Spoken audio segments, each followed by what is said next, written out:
Hello, everybody, and welcome back to Votemon Live. This is the second session of the day with Ned, and beside me are Bill and Darren. They will be in charge of the presentation today. Hello, Bill. Hello, Darren. Welcome. Afternoon. Hi, how are you doing? Hi, everyone. Good, good.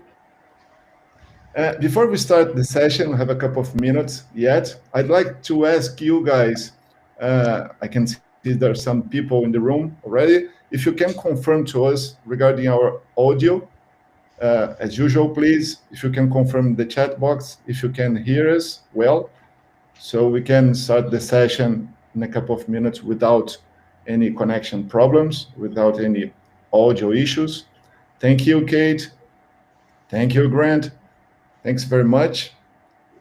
Yeah, Jake, all good. Thanks very much. Much appreciated. So let me publish the presentation here. So guys, please feel free in the chat box as you are commenting here to make comments during the presentation, ask questions. It's always good to have the engagement and the interaction throughout the session. The presentation is going to take around 45 minutes. And right after the presentation from Bill and Darren, I'll come back and we can forward question by question, one by one, and they can clarify and reply to all of them. Okay. We have 1 minute yet to go to start. And we can wait a little bit more, Darren, Bill, and we can start very soon, okay? All good? Yeah, okay, here. Okay. Let me add the in the chat box, we can add the information so people can see. We have no audio issues. And remembering, guys, this presentation, this video it's been recorded, and it's going to be available on the net stand. So everyone is, of course, are more than welcome to visit the net stand on Votemon Live and visit the fair. Okay. Let me add the information here in the chat box.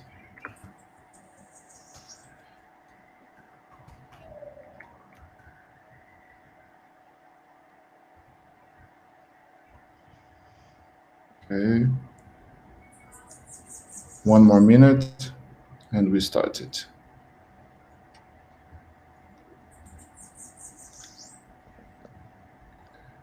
And guys, if you have any kind of problems to access the fair and the stands, please let me know in the chat box so I can provide the link for you guys, okay?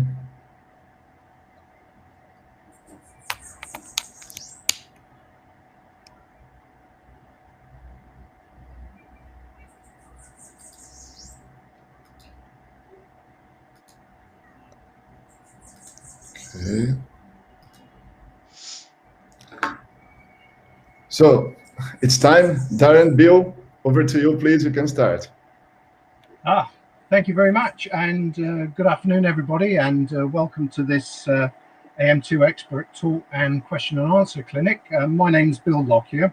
From my sins, I'm the Quality and Verification Manager at NET, and hopefully I'll guide you through some of this today, and I'd like to pass you over to my colleague. Okay, good afternoon, everyone. My name is Darren Oates, and I'm the Technical Development Manager at NET. And I'll be running through some of the slides today along with my Bill, and giving you some as much information as we can based on the endpoint assessment and so forth. Okay, Bill? Okay. So,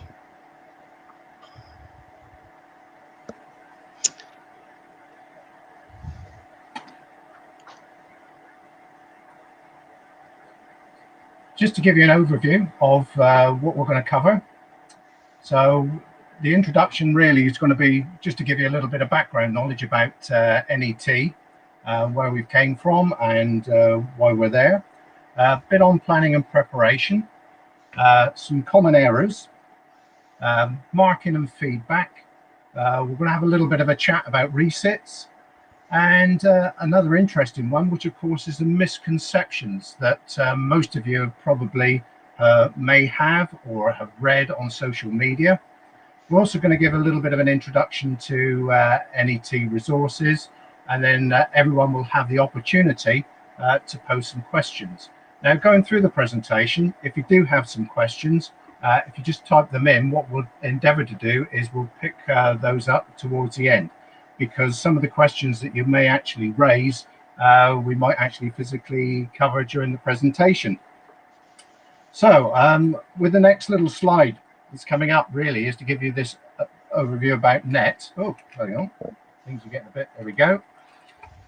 I might have to sort of like look at a few notes, because it's quite an interesting phenomena really. As you can see there, we're an independent assessment of competence organisation, and to all intents and purposes we have been around in one shape or form from another since 1983.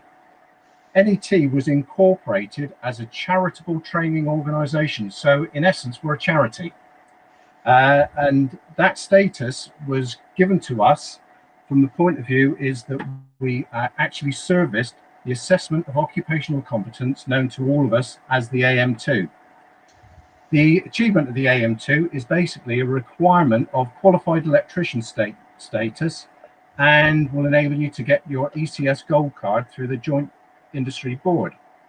So AM2 was originally developed by the JIB for the electrical industry way back in 1983, when the apprenticeship scheme was then basically a time-served apprenticeship. This was the opportunity to move it from, just being around and doing it for 4 years didn't really give you a level of how good or how bad you actually physically were.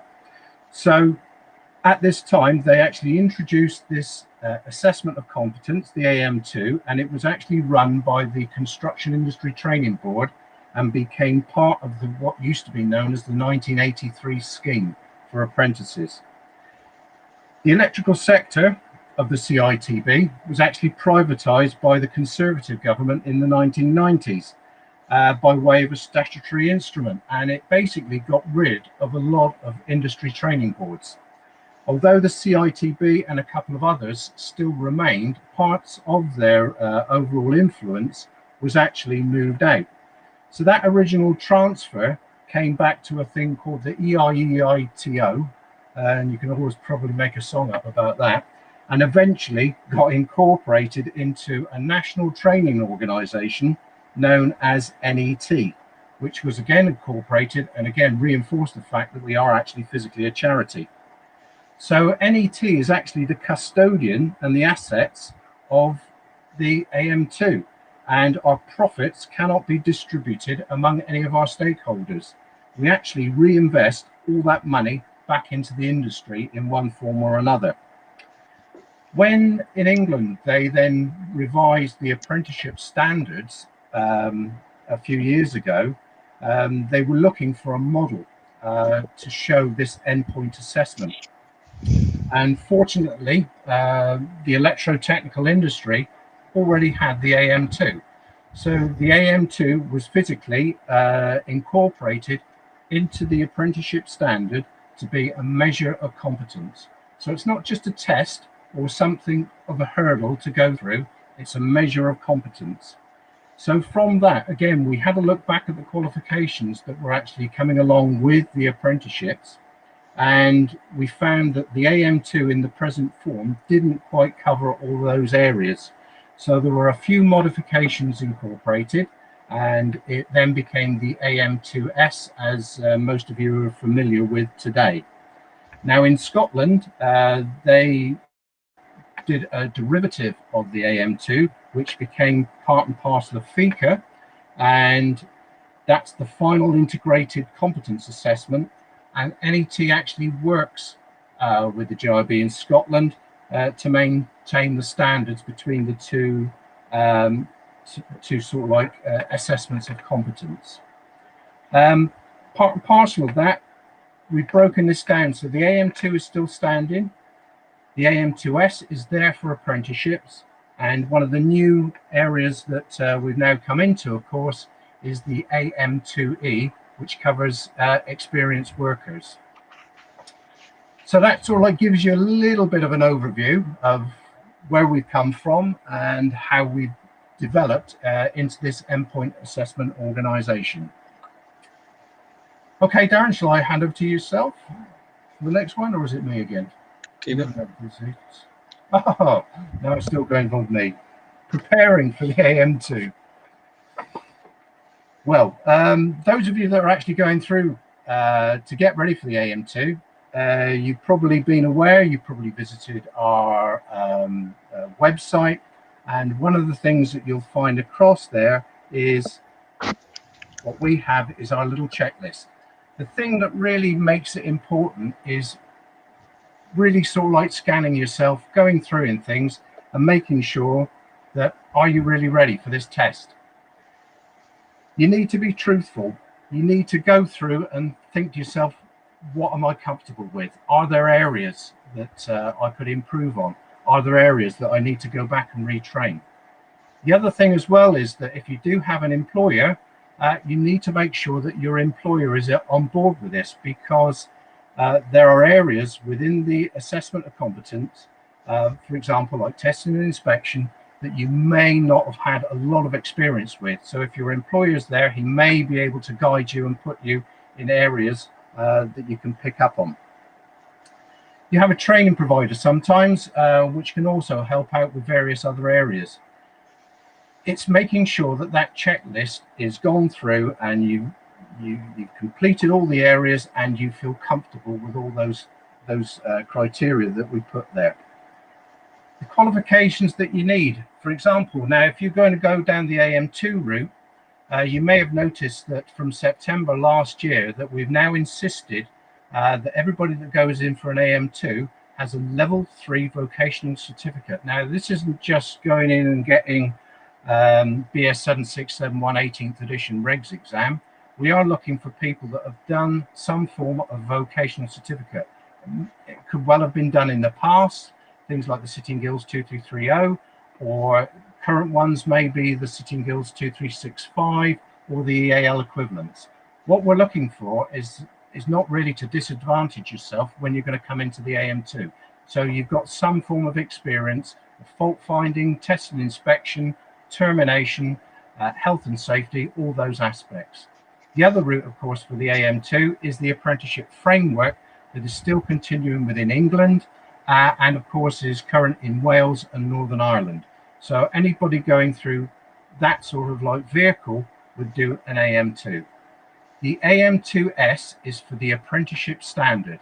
And what we require for that is that you need a qualification before you can go through the gateway. That's either the City and Guilds 7345 or the EAL, and I got them the wrong way round, the EAL 7345 or the City and Guilds 5357. My apologies. It's all these numbers. So those are the two requirements, along with, of course, if you're an apprentice, you should have GCSEs at grade C and above in maths and English, or if you haven't got those, then the appropriate functional skills. So those are the requirements before you can go through the gateway and do the endpoint assessment, which is the AM2S, which is slightly different from the AM2. The AM2E is the experienced worker qualification. And again, this has got to have the qualification which has been produced by City and Guilds and EAL. The City and Guilds number is 2346 and the EAL number is 5982. If you don't have those qualifications at Gateway, then we can't approve it to go through to the AM2E. So again, it's putting the experienced worker qualification on a par with the apprenticeship. The reason why that it's not so in depth is as an experienced worker, you've been working in the industry for at least 5 years and you've gained all that experience and knowledge. So it's really pushing you through to that route to enable you to then apply for your ECS card. The checklist again that we produce, which you can get from our website, needs to be signed by all parties if you're an apprentice or you're employed, so that everybody knows that, yeah, you're ready to do this assessment and you're not going to waste your money. Okay, Bill, do you want me to go on to cover the checklist? I think you need a breather now on that one. I'm gonna have a drink, I think. Yeah. So Thank you. Just following on from what Bill said, thanks, Bill, regarding the checklist. You mentioned the part you've got to be brutally honest when completing the checklist, as it's a true reflection of where you are in the industry and with your training and your application, your practical skills, and so forth. So it maps out each section of the AM2. So when you're actually filling that checklist out between the training provider, the employer, and the candidate, you're going through each section of the AM2 in essence to show your sort of abilities in each one, technical and technical competence and knowledge in these areas. Okay, so we must emphasize the fact there's a commonism here. When we actually go back and do our audits and our moderations of assessment, we tend to ring up some of the candidates and reflect on their gateway checks as well. So when we're actually looking at a poor attempt at an assessment, we will actually pull out the gateway sort of checklist and actually physically cross map them to see the area they fail. And you'd be amazed to find that some of the actual gateways which have been ticked adequate, or extensive is no way reflected in the gateway checklist. So this is why we're emphasizing the fact that you must be brutally honest and make sure all parties are in agreement with this checklist. It's not a formality. It's not just an exercise, a paper exercise. It does mean something before you go into this AM2 assessment. There's far too much money being wasted on AM2 assessment, and which we are chasing the money. You were wasting your money in falsely, in some cases, filling out this checklist. It's a valid document. Please use it to your advantage. That's all we ask there. Yeah. Could I add in on something on that as well, Darren? Yeah. You're absolutely right. I mean, one of the things that we've noticed quite recently as well is that people have been signing checklists back in September, have been furloughed because of the current conditions, and are now doing an AM2 in April. Everybody forgets things. So you've got that huge timescale between when the document was signed off and the gateway was actually put in to when they actually physically do the test. Sorry about that, Darren. It's pretty much invalid then, isn't it? Because 6 months is a long time to be able to train it. Following on from that, also, if you are a potential candidate listening in, don't be forced into signing something you're not comfortable with. So if your training provider is saying you're ready, and you're not actually comfortable in that, push it back to the training provider and say, no, I'm not ready. I haven't covered inspection and testing and fault finding enough. And the reason I use test inspecting, because that's quite a vast area where we see the shortcomings during assessment. So if you're not comfortable with your ability to carry out a full inspection and test, don't sign and agree to that checklist. Push it back to the training provider and say, I need further training on the inspection and testing aspect of this checklist. So please don't feel pressurized. And if you are, speak to someone about it if you find yourself in that position.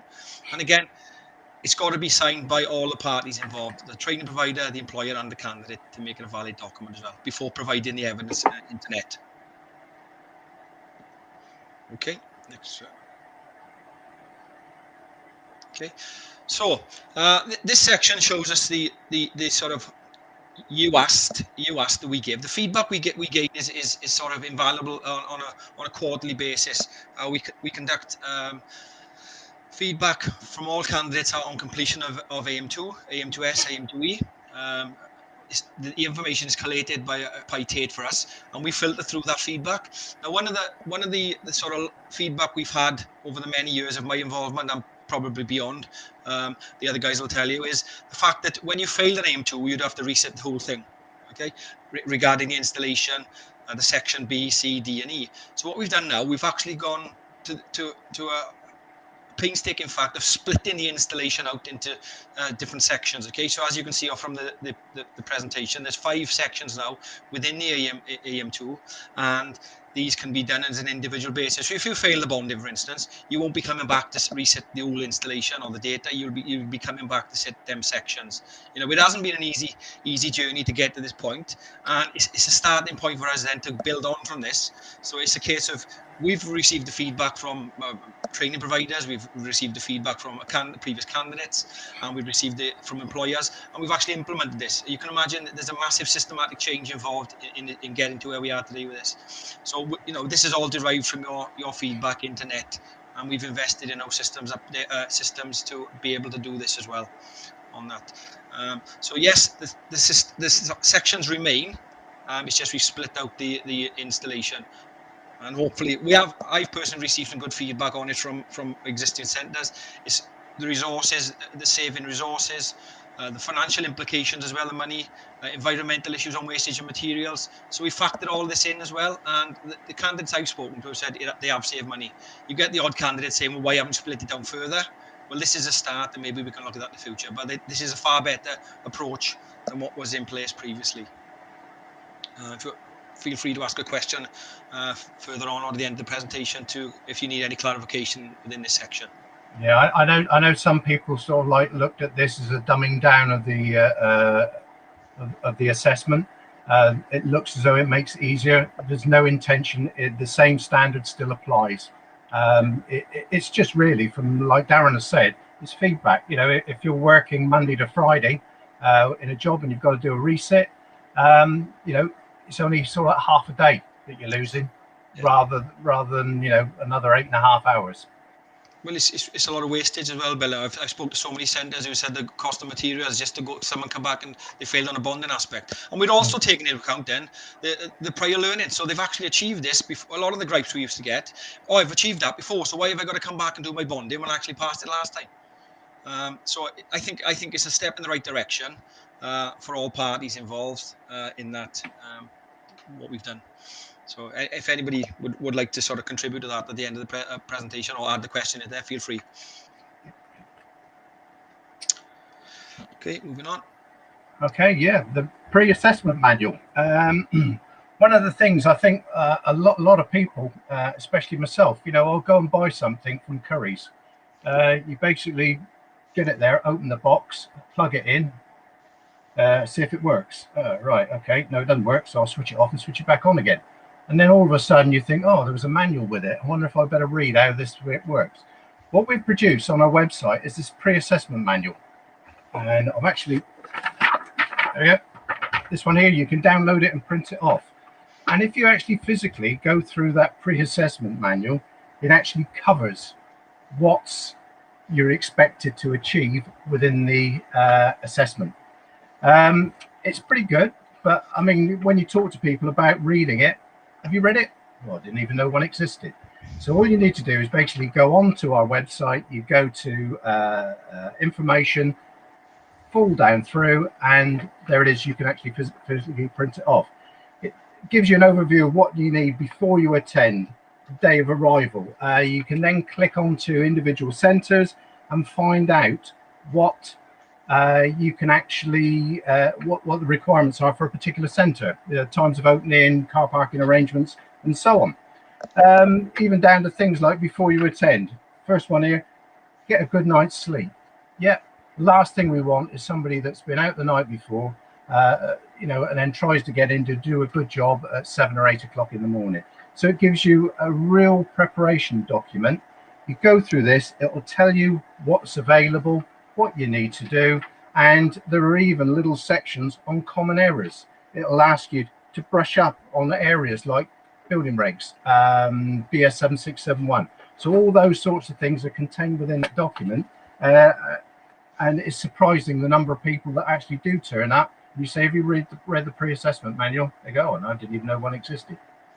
So that's the sort of thing that we're trying to provide. And you'll also see on the website as well, there's a lot of advice and guidance, little short video clips, just really to help you to be confident and have a good go at the assessment. Because again, we all get a little bit jittery when you suddenly turn up something new, you're in a strange place, you've got somebody looking over your shoulder that you've never seen before. If you've done some form of training previously, the chances are it's your training provider that you've seen for the last 3 or 4 years. So again, it's a whole new experience when you come to actually do either an AM2, AM2E, or AM2S. So it's really going through that document and making sure that you're prepped, ready, and ready to go. Okay, shall we move on to the next slide? Yeah. So following on from the common errors within the guidance document, we've sort of come up with sort of commonly asked questions about the AM2, the areas of failure, and places where we think for our intelligence we've gained through moderation and sort of auditing assessments. So we've compiled a few sort of slides just to give you that message. So if you are in a position to be a training provider or a candidate, hopefully this will assist you there. So some common errors starting off with section A1, the demonstration of safe isolation of supplies. Okay, so make sure you emphasize the 10-point test on your safe isolation procedure. You've got to go through that diligence check and on the safe isolation and physically show the assessor what you're doing. So you're standing there openly enough and showcase the world what you're actually doing. Sometimes the assessor will be looking over your shoulder maybe to try and get a better look at what you're doing, but there's a 10-point test on the sort of 3-phase stuff. You're not testing the wrong position. So a lot of candidates fail because they haven't tested the right position on the safe isolation, the wrong side of the main switch, for example. The candidate not proving the instrument. When we are taught the correct method of safe isolation, we have to prove our instrument before and after we've conducted the tests. That's what the assessor is looking for, this action within his assessment on his iPad, which we've got there. Okay. The key, a common error again, make sure you put the key in the safe place or in your pocket to make sure. And again, emphasize the fact you've got that key in your pocket to the assessor. This is something which you shouldn't be. You've been in the industry for 4 years as an apprentice, maybe, or a mature candidate working in over 5 years.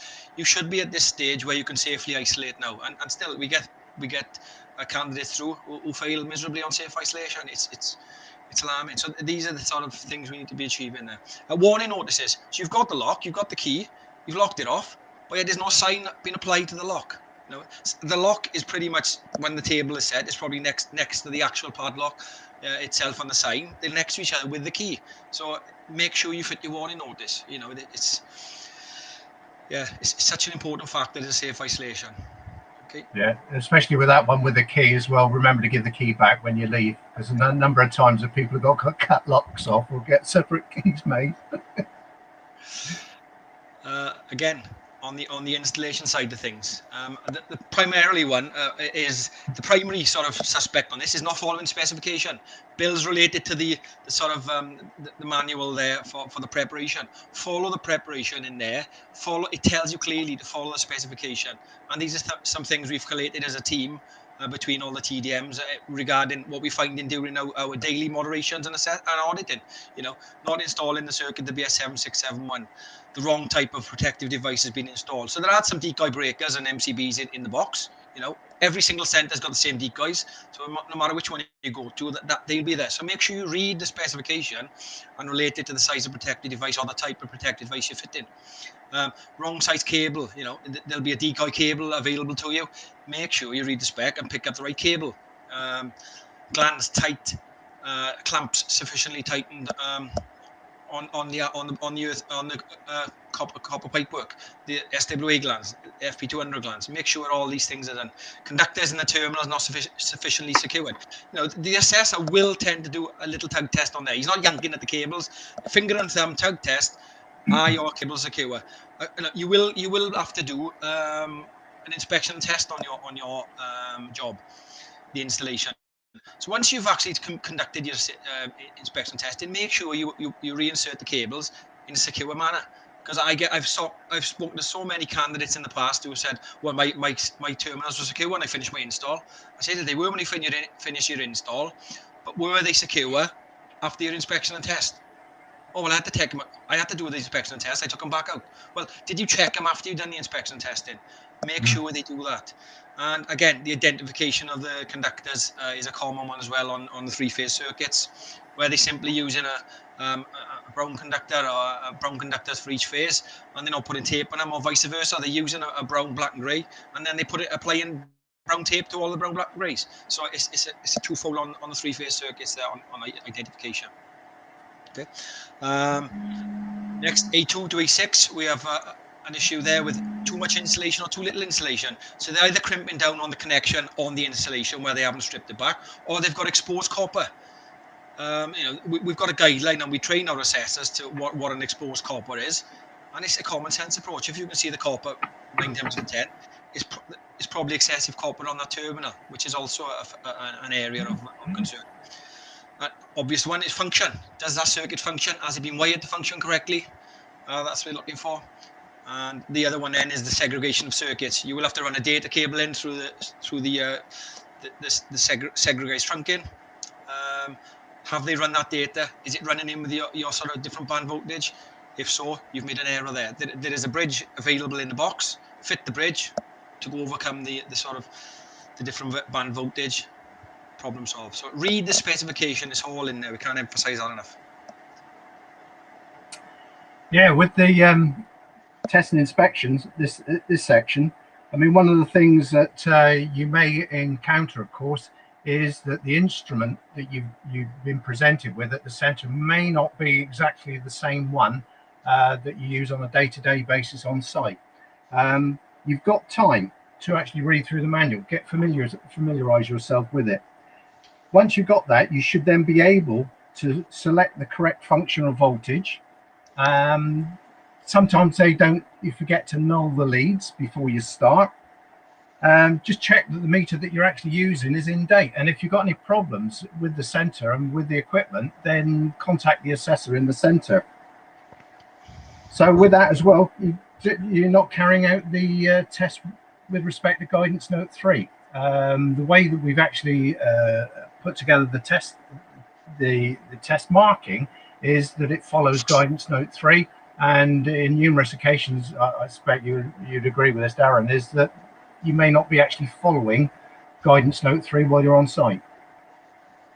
Yeah, it's a shortcut because you're you deem yourself to be competent in testing on site, and a lot of this I find, Bill, with the AM2E guys who have been in the industry for 10 plus years. They're a QS for their own company. They've been practicing electricians for, like I said, 10 plus years. They do inspection tests on a daily basis. They go into the AM2 environment under assessment, and they do it their way. They conduct the test their way, they fail AM2. When they question then afterwards, when I ring them up and say, what's going on, because they'll appeal against it. Oh, I done this, that. Well, I said, you haven't tested in line with guidance note 3. If you test in line with guidance note 3, you will pass the AM2. Inspection and testing section. That's all we ask. Going back to Bill's point about the instrument, it may be worth, because Bill's spot on regarding the type of instrument. It may be well worth contacting if you're a candidate out there, contact the centre in advance of doing your AM2 to find out what instruments they got available to you. They will have a selection of instruments there, but I have encountered some issues before where they've turned up at a centre and that instrument isn't quite the one they used to use on site. So either from both sides of the fence, if you're a candidate about to do your AM2, it's always worth dropping a line to the centre and saying, please, could you confirm the type of instruments you have on offer for me to use on the day? Or if you're an assessment centre, the other way, it might be worth telling your candidates in advance, potential candidates, which test equipment you have there. And I think we've mentioned something with this on the joining instructions as well. So just let your future candidates know what type of test instruments you have there, because there's nothing worse than a candidate turning up on the day and say, well, I have never used that tester before. So you'll end up showing them how to use a tester perhaps for the first half an hour before they start the testing. So to eradicate that, to eliminate any problems there, it's always worth to do that in advance. Sorry, Bill. Oh, no, that's all right. You keep going. You're doing a grand job. Yeah. So the sort of guidance note sort of 3 is what we need to follow. The test results need to be verified against BS 7671, and you need to accurately report against them as well. There's a verification document in the actual test documents where you've got to verify. You've got to show you're competent in verifying your results. So it's not just a case of actually conducting the tests and saying, yes, I'm happy with that. There's an element of actually showing, can you verify your results as well? So you're going over and above just recording and checking in line with the BS 7671.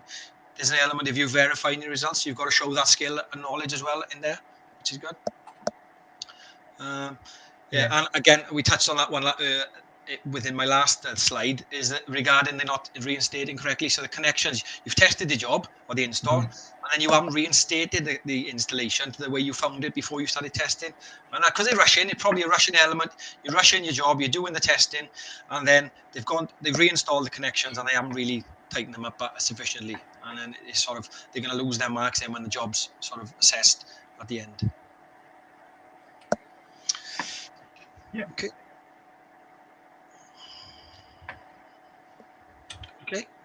section C, I think we covered that one a little bit earlier on, didn't we? Yeah, I think we've covered that mainly. Is anything else on there? Turn off circuits.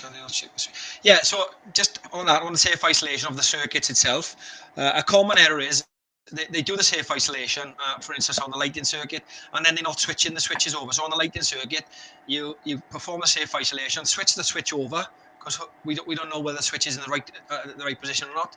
So make sure the candidates switch the switches over. And this is a common error. It's some things we find every single day when we do in moderation and auditing on assessments. A candidate has failed because they failed to switch the switches over and haven't done the safe isolation on that circuit correctly. So this is all there to assist it.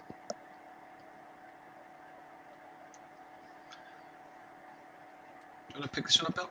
Fault diagnosis rectification. Yeah. Oh, then you think I've gone. I don't mind. Well, you going to do it, or do you want me to do it? No, I have a drink.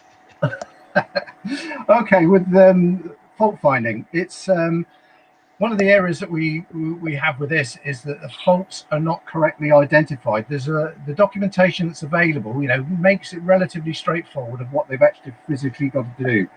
What we're looking for is the location of a fault between specific points. And again, if you were sent out to repair a circuit, would you just replace the damaged piece of cable, or would you rewire the whole circuit? Therefore, you need to identify the exact location of that particular fault. The type of fault should be described really as if you were talking to a colleague or another electrician. So that's the sort of wording that we're actually physically looking for. Assessment of applied knowledge. Candidates do not understand how to access information from BS 7671. Yeah, I mean, this is quite a bit of an issue really, because most people would have done an 18th edition by the time they get to this area. So one of the things really is just going back and practicing, going back into the index, looking at the sections, making sure that you can actually navigate your way around BS 7671, because when you come to this online assessment, you're going to have to navigate your way around that particular document. They are supplied in the center, so you don't have to bring your own or anything like that, but you need to get yourself around that. One of the things that we actually also put in as well is some requirements for building regulations. Now, I know this isn't really covered much within the electrotechnical qualifications, but again, from a part and parcel of day-to-day work, it is a requirement to have a little bit of an understanding. So again, from that perspective, for the online exam, we actually give you a copy of the relevant document.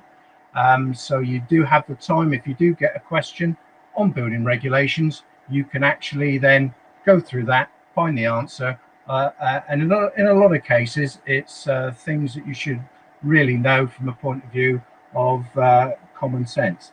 But those two documents, before you go and do your AM2, AM2S, AM2E, is pick up an 18th edition, thumb your way through it, try and familiarize yourself with navigating around, and if you can get hold of the appropriate building regs documents, again, have a flick through.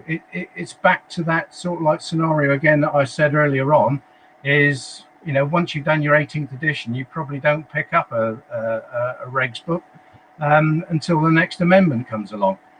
Same goes with building regulations. It's dead easy sometimes to Google it rather than thumb through. So those are the sort of things that we really need to make sure that you're up to speed with when you come to the online assessment. So just to clarify on that section D again, Bill, right? What we're looking for the type of fault, we're looking for the location of the fault and the conductors involved, okay? And the correct method of rectification. So for any training providers out there who offer in preparation, we're looking for the type of fault, accurate reporting of that. We're looking for the location and the conductors involved, and we're looking for the correct process of rectification, including the retesting of that circuit if where a cable is replaced for that. I know from sort of like my previous life within FE, it's not an area that you really go to town on fault finding. No. It's one of those things that are a little bit of an afterthought on some occasions. So going back to the marking, we get so many appeals and we get so many sort of grievances and say, well, my assessor, I haven't been at a proper assessment. So this is just an insight really behind the scenes of what we go through and what the assessors have got to go through to give us the evidence we need to perform effective marking. Okay, so this is just an insight of what we look at on a daily basis. Every single assessment is moderated throughout the week. So as they mark on the iPad, these will drop through to the appropriate TDM, and everything is rationalised and warranted in their decision. So an assessor cannot just say they failed because it's failed. Every time they click a no on the iPad, this will trigger a picture or an image, right? So they have to justify that image or put a rationale in there. So these are just some of the images which we look at to warrant sort of an assessor's decision, what they reinforce a decision. And you'll see some of the effectiveness on some of these. So it's not just the assessor making his own judgment. It's quite, the marking system we use is black and white. It's either right or it's wrong. There's no grey areas with our systems. Probably one of the best marking systems I have seen since I've been involved in teaching and training. So we've got a conduit there, which obviously shows the sort of distortion on there. A loose gland where we've got some armoured glanding, steel wire armour sticking out of the gland. We've got an exposed copper showing on a connection MCB. We've got a snippy there of a test form where we've got the incorrect BS numbers on there inserted by one candidate, where the assessor has rightly highlighted the area of concern or the error. That will be deducted off the final score. We've got blanks on the test installation certificate or the EIC as well, where the assessors mark them down zeros in the areas there. So everything is highlighted to us, the obvious. They state the obvious to us. In the event of the appeal, then we've just got every single image we need to go back to that candidate and say, well, actually, you haven't met the requirements in this area, and that's what the actual assessor is required to do. Again, on this one, we've got a type an MCB which has been circled, and RCBO which has been circled by the assessor. We've got the connections on the socket outlet which the assessor's ringed there. I'm going back to the one I mentioned earlier on about the three phases, the brown, black and grey taped over. The assessor's picked up on that, taking the picture. Exposed copper, the assessor's rightly picked up that one up. We've got a gland there. There's no inner sheath coming through the gland, so it's twofold there. We've got a case where the gland hasn't got a flying lead or coming off it, and also the inner sheath of the armoured cable isn't protruding through the brass sort of gland there. And also another good one, the assessor has actually put a tape measure against the thread, exposed thread on the conduit. There is a restriction on the amount of thread. I think it's 2 millimeters, but obviously in this case it's a far greater than that, which shows us, there's no case for appeal on that. It's pretty straightforward.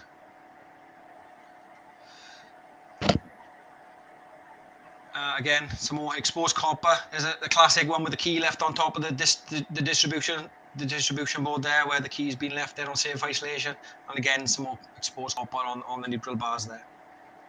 So it's not just a case, as you can see, of the assessor saying that's incorrect. The assessor's got to justify the decision to net, and we rightly or wrongly say then you've done a good job or a bad job on that assessment. We feed back regularly to the assessors.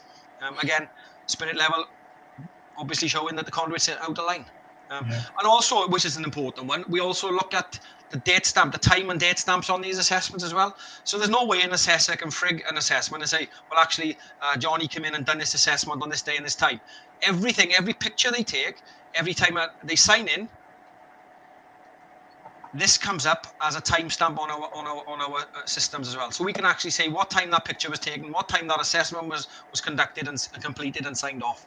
So the system is very, very rigorous, as you can see from what we do there. Okay, over to you, Bill. Yeah, as I said, hopefully those sort of like images are what we use from a point of view of marking the assessment. So that, like, it's all right. Something's weird. Is that a private message coming up all the time? Yeah, I got keep getting private messages coming up all the time, yeah. So yeah. Anyway, on this one, carry on with the marking and the feedback. So you can see when an assessor actually does an assessment, it's timestamped. We know then when the assessor has actually physically marked it, when it's been uploaded, and the fact that some of you may have had to wait 5 days before you get your results. It's so that NET can do that moderation process. We've got the time then to, when the assessment has been completed, uploaded, it then flags up on our systems, and the appropriate technical development manager can then go in, moderate it, and check it. Once they're happy with it, the results will then go out after the 5 days. From an appeals perspective, you can see that if somebody appeals, well, yeah, I terminated everything correctly, we can turn around and say, well, no, you didn't, because we've got those images. The only thing that we cannot do on a regular basis is pass those images out to everybody else. It's part and parcel of our assessment process, so that remains confidential to NET. So as you can see, there is no issue with the respect of the assessor marking. The assessor themselves are practicing or electricians. They have their gold cards. They've been marking in this industry for a number of years. They'll have an assessor award. So all the criteria that these people are marking against, they are totally independent from NET. They're totally independent from the training provider. So they're making a judgment that's got set criteria. So there should be no conflicts of interest within that at all. And the other thing, of course, is like that last statement there, it can only be based on what you do on the day. You might be a fantastic electrician, and then all of a sudden you come into this scenario and it's different, and you make errors, you make mistakes, and sometimes, you know, you think as though that you haven't made an error, but you have. So we will pick it up, and then you come back and appeal because you think, oh, I did everything correctly. It's an awkward situation, so that's why we can't emphasize enough when you go back and you prepare yourself appropriately. The other thing that comes on with this is the actual feedback, and some of you that may have done AM2 recently may have noticed that we've actually increased the amount of feedback that's now coming back to individual candidates. The problem that we have is that we cannot be specific. If we're too specific on marking criteria, within the space of months, as we all know, it will be across social media, and everybody will know what the exact marking points are. So what we're trying to do is to give an indication of where you are or failing down on particular areas rather than specific marking points. So the assessment is an indicator of competence. We're not in the business of training people to pass. Okay, so that's what you've got to remember. It goes back to many years ago when I was in further education, where you could go in to do a qualification, and the chances are you'd open a filing cabinet and there'd be hundreds of past papers that you would then go through. And then all of a sudden, when you come to the real examination, you think, oh, I've seen that question before. I know the answer to that one. So it is a measure of competence. We try and give as much feedback as possible. We've increased the amount of feedback, and it's an ongoing project. Okay, so resets, obviously, you know, we take, you file in resets every day and you send us.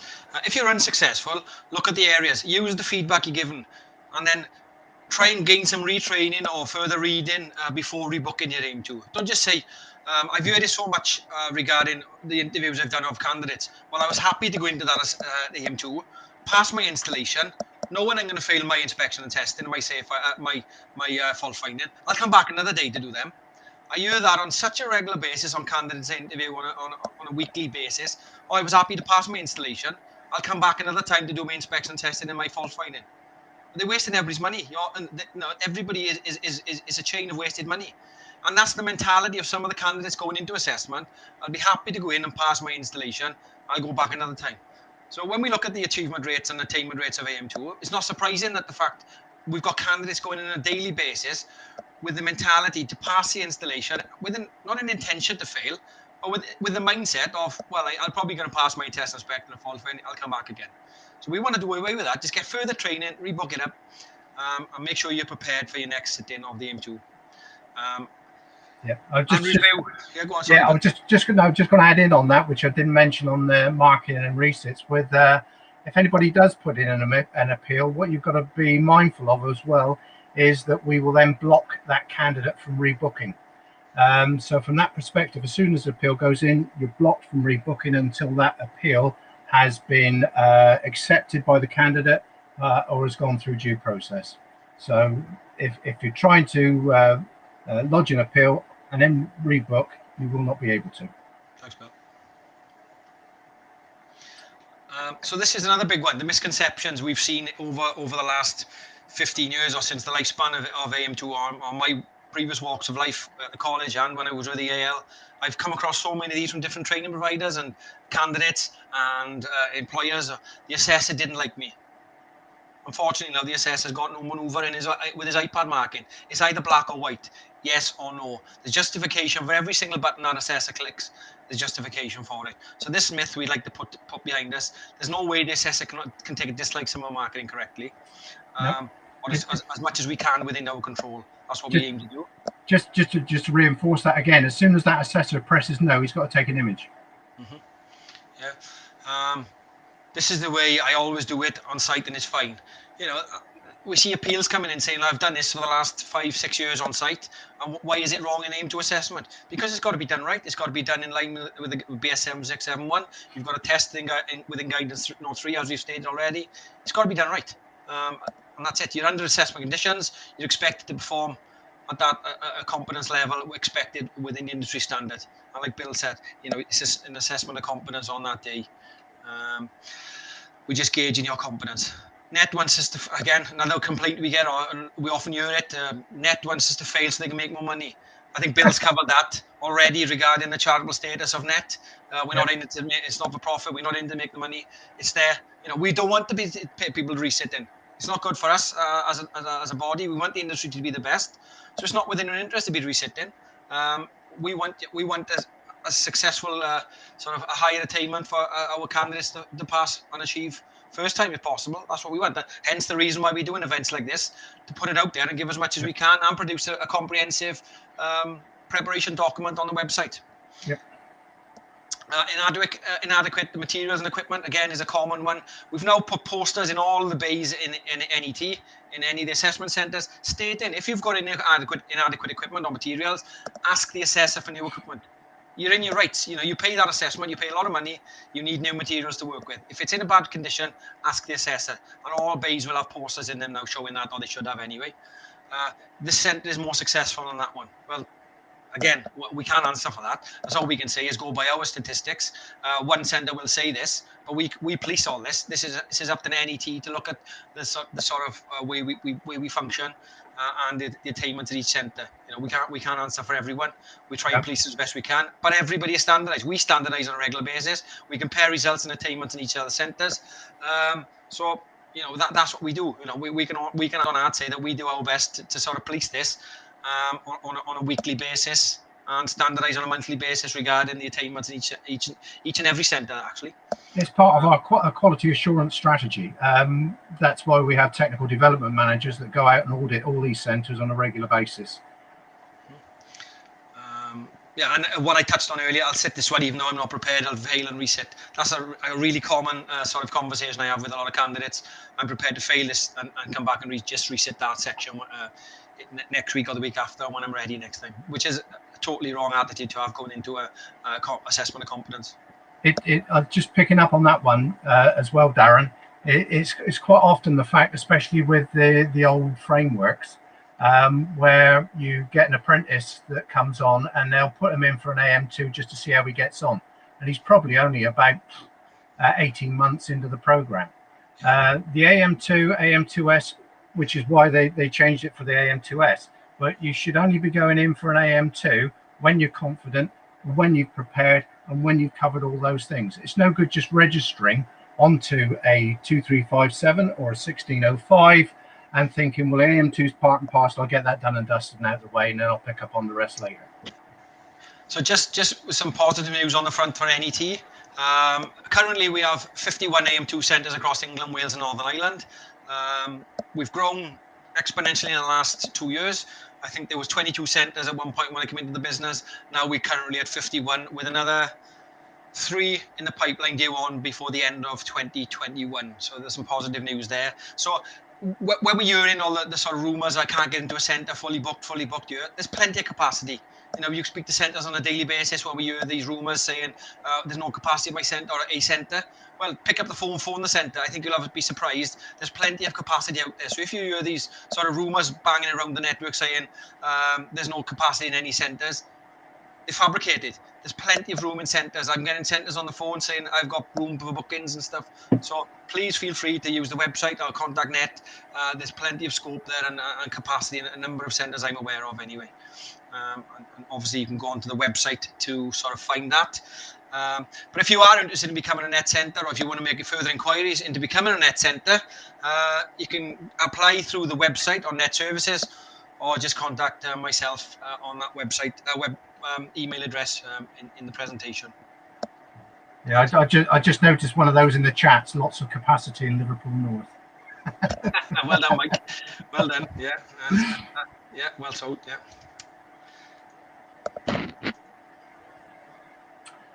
Yeah, so really, from our perspective, the resources are on the NET website. I mean, we've got checklist, pre-assessment manuals, we've got top tips videos. Although they may be short and sharp, you know, it just gives that overview. You know, I can't sort of like reinforce the fact is that you need to do your research, go through the documentations that we provide, make sure that you're in a position to be able to carry out the test effectively, because you know, with hand on heart, we all want people to pass it, but what we aren't prepared to do is to lower the standards. There's a set standard and we're keeping to that. With the website as well, you can find a centre. So if you're looking to do your AM2 at a local centre and you can't get in, then have a look a little bit further afield. You know, like Darren has already said, you know, 51 centres across all principalities. You know, you should be able to get in relatively quickly. The other things that are in the pipeline that are coming soon is we're still working on our assessment materials. So there's some interactive resources for inspection and testing.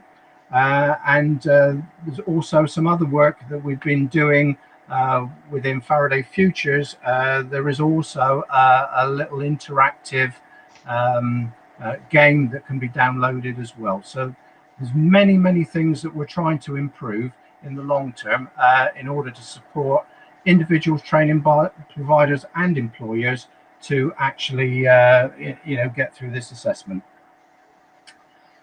Whew. So that concludes the presentation. Thanks to everyone who participated and hung in there just over our allocated time. Thanks to Voltimum for arranging it as well. So yeah, it's over to you guys now. So thanks from myself and Bill. Yeah, and yes, thanks Darren, and thanks to everybody that's attended today, and hopefully catch up with some of you in the near future when we can get back out and about. Take care. Perfect, guys. Perfect, Bill. Thank you. Thanks, Darren. Thanks for the presentation. We've got an excellent engagement as well in the chat box. Have some comments, compliments here where we can publish it to the big screen, so you can make comments as well on this compliments, comments, and questions. But before we start the Q&A, before we run the Q&A, let me publish a survey to the screen. It's already on the screen now. Guys, if you could complete it, please. It's really helpful for us. And it's a report to the presenters as well, to Bill and Darren. It's been about 5 years. It's been about 5 years since we last gigged, Bill. It must have been about 5 years since we done a duet. I think it was. Good grief, yeah. And guys, remember, this presentation, it's going to be available on that stand. So you guys are more than welcome to visit the stand right after the presentation. And if you need to, you can watch it again to get some details. And yeah, will be available very soon over there. Let's wait a little bit more so people can complete the survey. 2 questions, quite straightforward, multiple choice, and we start the Q&A. You get the questions here.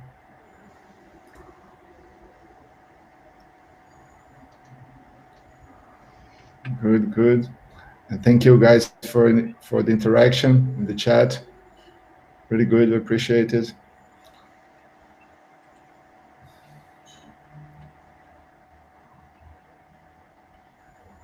Okay, a little bit more. And we run the Q&A.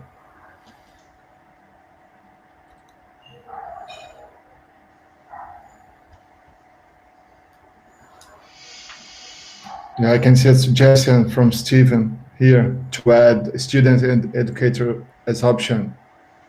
Thank you for the suggestion, Stephen. Yeah, we're going to add it. But for now, we cannot do that now, but we can do for the next ones. Thank you.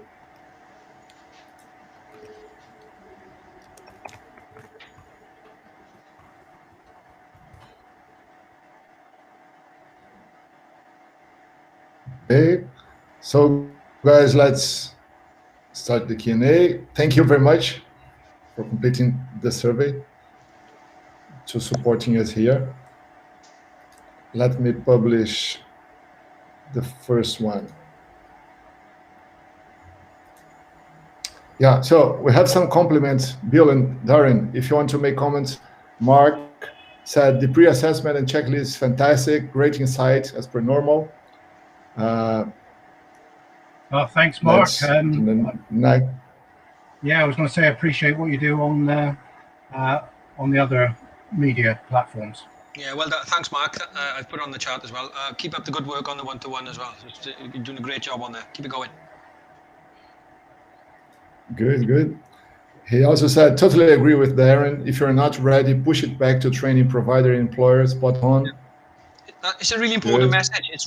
And I don't know whether Mark is emphasising that as well on one-to-one, but the message needs to go out there. I think there's far too much pressure being put on our candidates to sit. And one of my bugbears is timely completions and attainments. So this is something we need to get the message out there regarding apprentices being forced into AM2 when they're not ready. Simple as that. Yeah. Good, good. David, the question, he says, Net site says they need to obtain assessors awards within 6 months of starting. So they don't have to have assessor experience, just rely on the net training.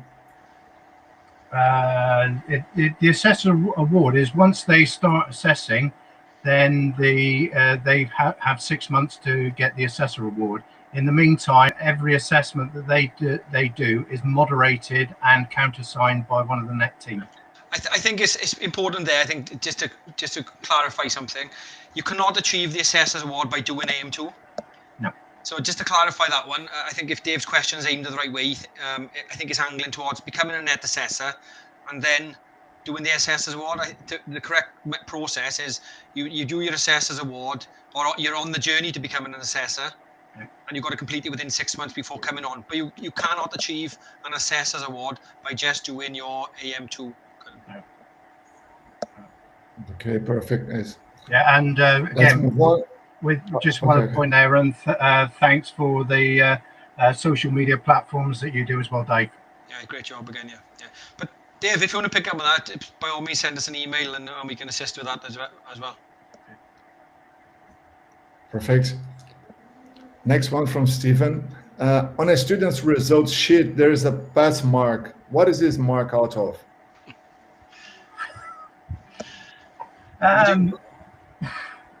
Well, in a lot of cases, it's pass and fail. I mean, we have an overall percentage of what a pass is, which is in the region of around about 70 to 80%. Is this? Are we looking at the? I think that's what they're looking at. Is this relating to the knowledge exam, perhaps? Within the sections. So there's weighting in the knowledge exam, Stephen. So for instance, I think sort of section 1 of the knowledge exam, there'll be 3 questions. So if you've had 33%, obviously you've had 1 question right up to 3. So there's an example of where you may have failed. So if you've got 3 questions, 33% would be you've had 1 right out of the 3. Yeah, the online exam is on a par with awarding organisation pass marks. He's saying at the top of the results sheet. Has just mentioned in the chat box. Is that for AM2 or AM2S? Top of the results sheet. Yeah, his.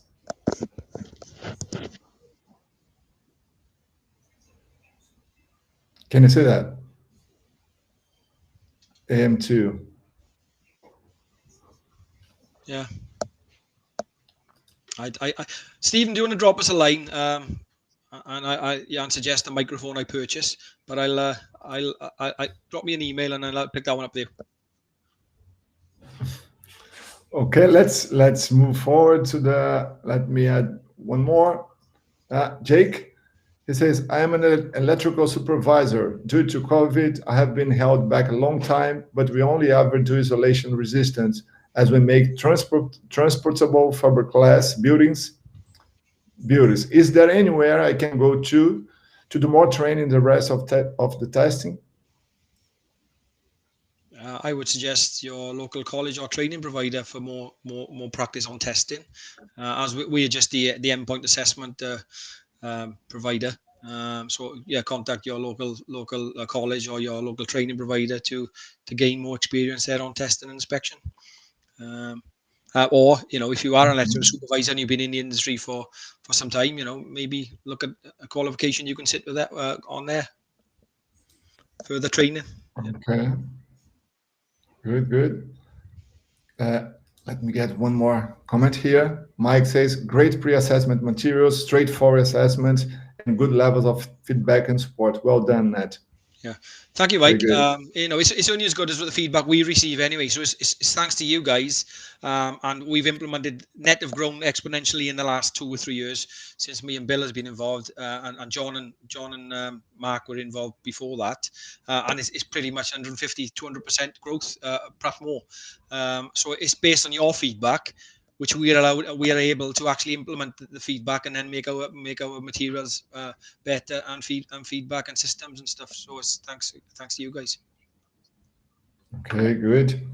Let me add one more comment here from Mark. The growth of test centers has been incredible, especially during COVID. Again, well done. Can't understand anyone knocking NET and AM2 centers, to be honest. Yeah, well, obviously, one of the biggest grievances we have is the fact that there's no non-capacity in the network. We hear it on a daily. There's no capacity in any centres. So one of my objectives when I come on board with NET was to grow the network and the offering of centres. And that's what I was tasked with, and it's going quite well. And again, during COVID, I think more people have had time to sort of take a back step, evaluate their current positions in business, and look and sort of branch out and expand their current offerings and doing that. And I think we're in a position where we weren't before. We're in a position now to take people by the hand and assist them in setting up. Whereas before it was a case of go and set your centre up. We pretty much lead them now from the minute we receive the email or the sort of interest, the logged interest. We will actually see them through from start to finish on opening a centre. So I think they've got that assistance in place where there's a lot of that wasn't available before due to the lack of resource and numbers. So yeah. Cheers, thanks, Mark. Good, Darren. Good. Bill lost his connection, I think, Darren, but we have some comments more. Yeah, we can move forward. If he comes back, I can pull him up to the room again. Yeah. Okay. Some more comments here from Mark. Accountability and moderation. The net marking system is very, very fair. It's something I wasn't aware of when I came into net, but honestly, it's probably one of the best marking systems you can come across regarding the black and white. Now, there's very objective. There's sort of no issues within that at all. And having undertaken the AM2 myself as an apprentice, there's no way I'd have it any other way. It's a fabulous system. It's fair. It's accurate. And that's what we want. We want every candidate to get a fair and accurate assessment going through any one of the centres in the network. Perfect. One more here. A great tip is to keep the lock key in your pocket after safe isolation, not on top of the consumer unit. Treat it as a real world work. Yeah, it's a life or death situation, isn't it? So if the key's left for someone else to access, the chances are they're going to sort of find themselves in a bit of trouble on the end of the circuit somewhere. So yeah, health and safety prevails. Yeah. Good. More offering support like this really helps apprentices across the UK. This is fantastic engagement and great. It is available to watch later. Well done, all involved yet again. Loving these webinars this week. Thank you. Yeah, well, it's Thanks, one of our Mark. objectives. It's one of our objectives, Mark. It's just a case of we've heard so many times, or net ivory towers and so forth, like the warding bodies and stuff on. But we are becoming more customer focused and customer facing now, and is one of the primary objectives set down by our fantastic chief executive. Good, Darren. Bill's back. Sorry about that. No worries, Bill. You're back. You have no camera, but we can hear you. Okay. Yeah, no, it's all right. I've had a falling out of the internet. That's okay. No worries. So yeah, I think we have covered all questions. You guys have answered all of them. Yeah, some people asking for other webinars as well again. So hopefully we can do more sessions. And very well.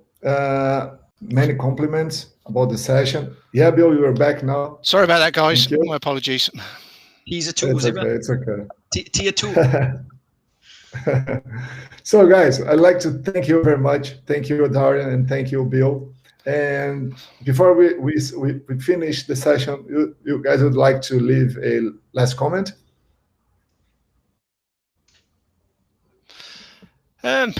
Yeah, I'd just like to thank everybody for attending. Yeah, big thanks to myself as well. Thanks for everybody taking the time out of their day to attend the webinar. Thanks very much indeed. Yeah, thank you. Perfect, guys. Thank you. And thanks for everyone for attending the session. Thanks for the engagement, again, for the interaction. Very, very good. We appreciate it. And I'd like to invite you. We have one more session today at 3 p.m. on Votum Live. So everyone's more than welcome to join us for the next session. And tomorrow, the last day, Friday, 3 sessions again at 11 a.m., 1 p.m., and 3 p.m. Okay? So, guys, thank you very much. Take care. Yeah. Bye-bye. Bye all. Cheers all. Bye. Bye.